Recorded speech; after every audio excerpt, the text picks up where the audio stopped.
chez Ashton et Ameublement Tanguay, en première ligne.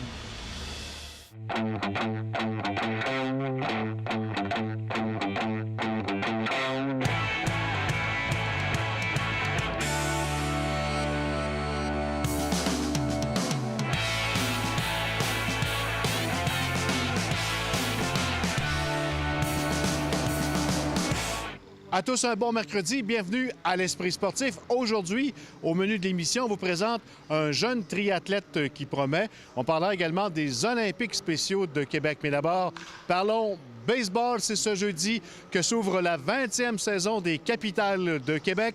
Fini le camp d'entraînement, place aux choses sérieuses contre New Jersey. On a parlé de la saison à venir avec le gérant Patrick Scalabrini.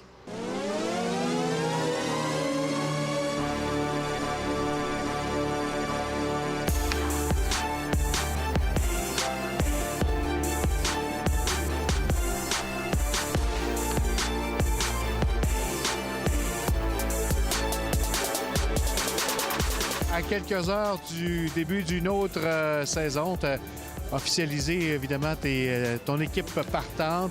Qu'est-ce qu'on peut dire cette année de ton équipe, ce que tu as vu durant le camp d'entraînement?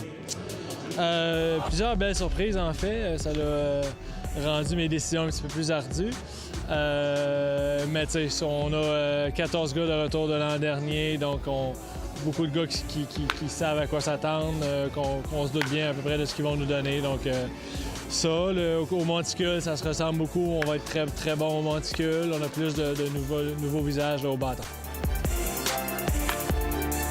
À l'offensive, tu as perdu quand même de gros noms, des gars qui étaient puissants au bâton. Est-ce que, pour l'instant, tu sembles à l'aise avec ton offensive? Oui, j'avais hâte de voir là, comment certains joueurs allaient performer. Je pense à Josh Vitters, qui a moins joué un petit peu depuis quelques années, qu'on s'attend quand même à de belles choses de sa part. Puis on a bien aimé ce qu'on a vu au camp.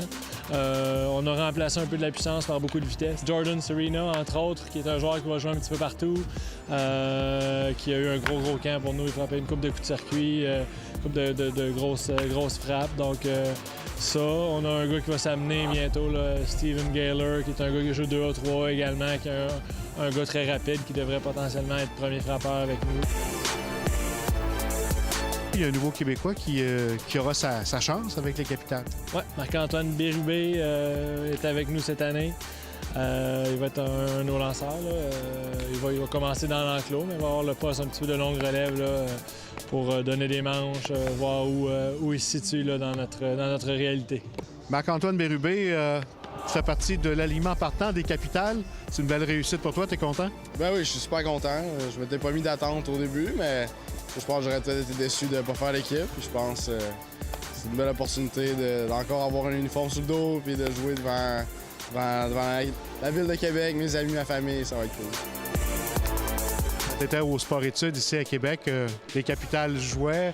Tu étais sûrement un des fans de l'équipe? Ah, c'est sûr. Je regardais les gars puis tu voyais que c'est un autre niveau. C'est des hommes, comme on dit. Je pense que dans ma carrière, j'avais peut-être jamais pensé jouer professionnel. Puis là, ben, me voilà. Je suis un peu où est-ce que la vie m'amène. Je pense pas que j'aurais pensé jouer ici, mais c'est super cool. Ça débute en fin de semaine. Premier week-end contre New Jersey. On s'attend à quoi?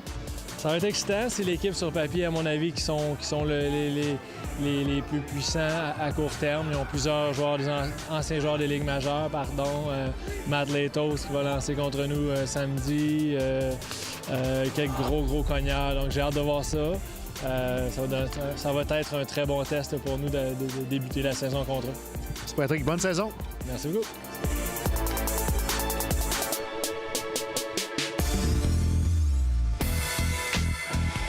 C'est aujourd'hui que le stade couvert du PEPS était l'hôte des Olympiques spéciaux Région de Québec. Plusieurs athlètes ayant un diagnostic de déficience intellectuelle ou du trouble du spectre de l'autisme participaient à cette journée sportive. L'enseignante en éducation physique, Louise Bertrand, s'implique depuis les tout débuts dans le succès de ces Olympiques spéciaux. Ça fait 20 ans cette année que j'organise la compétition. C'est une compétition scolaire régionale qui regroupe la région de Québec, Portneuf, la Beauce, ça va jusqu'à Montmagny. 16 écoles de la région. Plusieurs disciplines. Oui, on a 3 épreuves, le saut en longueur avec élan et sans élan, lancer du poids et la course. C'est le summum pour eux autres. Je pense que c'est eux autres, la vedette, l'athlète. Ils peuvent vivre des choses que les vrais athlètes olympiens vivent aussi. C'est leur journée de gloire. Ils sont tellement fiers, puis ils ont le sourire aux lèvres là, pendant toute la journée. Athlète olympique et nouvelle retraitée, la skieuse acrobatique Audrey Robichaud en est la porte-parole officielle. En fait, c'est Louise Bertrand qui m'avait demandé il y a peut-être 4 ans si je voulais être la porte-parole, l'ambassadrice, puis je ne peux pas refuser. En fait, je suis allée la voir, je suis allée voir ses étudiants à l'école La Cité, puis j'étais un peu tombée en amour avec eux. C'est tellement des bons jeunes, ils sont gentils, puis ils sont attachants. Aujourd'hui, c'est très important pour eux. Ils veulent avoir du fun, ils veulent bien faire, donc c'est des athlètes, là. Le podium, c'est important pour eux. On voit les jeunes derrière qui reçoivent des médailles. Oui, c'est ça. Les médailles aussi, c'est important pour eux, mais avant tout, ils savent que c'est pour le fun.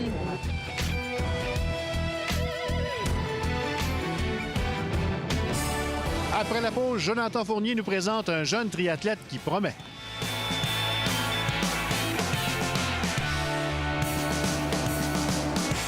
Courez la chance de gagner une paire de billets pour participer à l'événement Pro Hockey présenté par Immobourg en compagnie de vrais pros du hockey. Inscrivez-vous via la page Facebook de TVA, la section concours du Journal de Québec ou sur la page web de Week-end 91.9. L'Esprit sportif souligne l'excellence du Rouge et Or football. Malgré sa courte histoire d'à peine 23 saisons, la renommée du Rouge et Or n'est plus à faire partout au Canada. Toronto 1999, le Rouge et Or met la main sur le tout premier titre national de son histoire. C'est en 2010 que le Rouge et Or remportera la Coupe Vanier pour une toute première fois devant ses partisans. En 2018, Laval tentera de remporter sa 10e Coupe Vanier alors que la finale sera à nouveau présentée à Québec.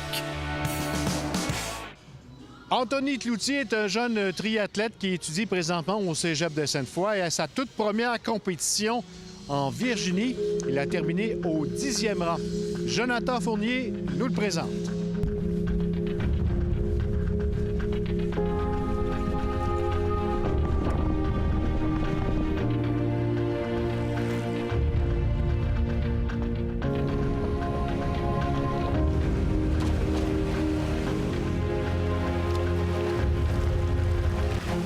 Au départ, je faisais juste de la natation, puis il y a eu un petit triathlon qui se passait à la place Sougenais, ça s'appelait l'Amqui, puis j'ai participé à ce triathlon-là, puis j'ai vraiment aimé ça, puis j'ai vu que j'avais quand même du talent, parce que j'étais quand même un naturel à la course, puis en natation, j'avais quand même un peu de talent aussi, puis le vélo, ça se travaillait, mais j'aimais vraiment ça. Anthony nous a contactés au club pour avoir des plans d'entraînement. Anthony vient de Gaspésie, puis dans sa région, il n'y a pas de club, il n'y avait aucun encadrement, mais il voulait faire du triathlon. Donc on a commencé à lui envoyer des plans d'entraînement à distance. Puis on s'est dit, bon, un jeune qui veut essayer, il va peut-être s'entraîner tout seul 1 ou 2 mois, puis à un moment donné, il va passer à autre chose. Puis finalement, on a été très surpris de voir qu'il faisait tous les entraînements à la lettre, a été très assidu, très engagé dans sa pratique. Cette année, depuis septembre, Anthony est rentré au Cégep à Québec, donc au Cégep de Sainte-Foy. Et on est vraiment chanceux de pouvoir l'avoir dans notre groupe d'entraînement élite.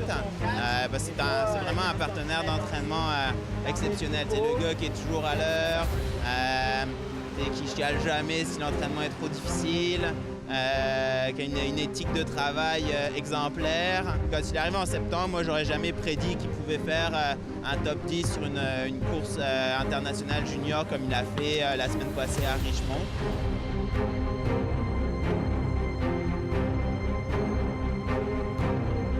Ça a vraiment bien été, je suis vraiment content de la performance.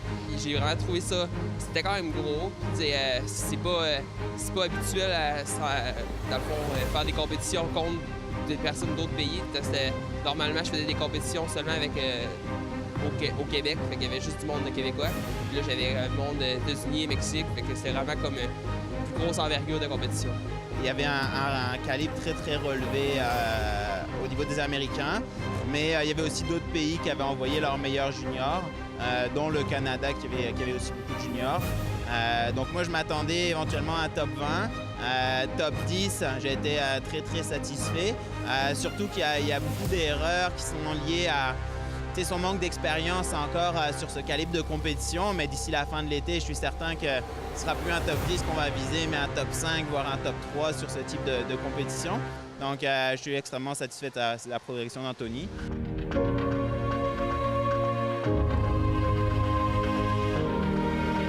Lorsqu'on parle de triathlète, souvent, on pointe la force. Parfois, c'est le vélo, la natation, la course. Pour Anthony, c'est quelle discipline? Anthony, à la base, c'est un nageur. Donc, il y avait quand même de la facilité en natation. Puis, juste améliorer quelques points techniques, on arrive déjà à des choses très, très intéressantes. En vélo, son gros point faible, c'est la technique, parce qu'il n'a pas beaucoup d'expérience pour rouler en peloton. Au départ, le vélo, c'était une de mes faiblesses. Puis là, présentement, ça devient une de mes forces parce que j'ai vraiment beaucoup travaillé. Puis je suis capable de vraiment plus pousser qu'avant. Mais ma plus grosse force, je pense, c'est vraiment être capable de courir fort après le vélo, même si tu commences à être fatigué. Puis les jambes sont un peu épuisées après le vélo.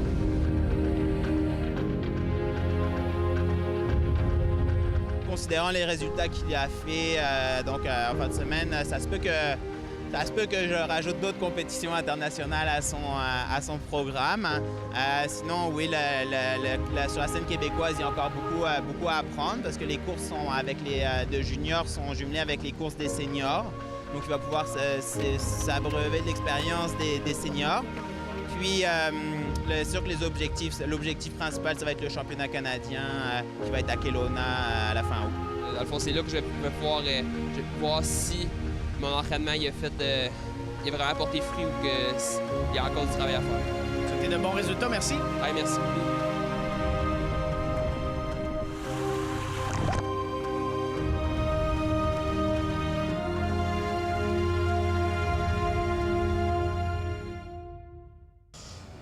Et on vous rappelle que la 20e saison des Capitales de Québec s'amorce ce jeudi soir, ici même au stade municipal. Bonne saison de baseball à tous. Voilà, c'était l'Esprit sportif. Bye-bye. À demain.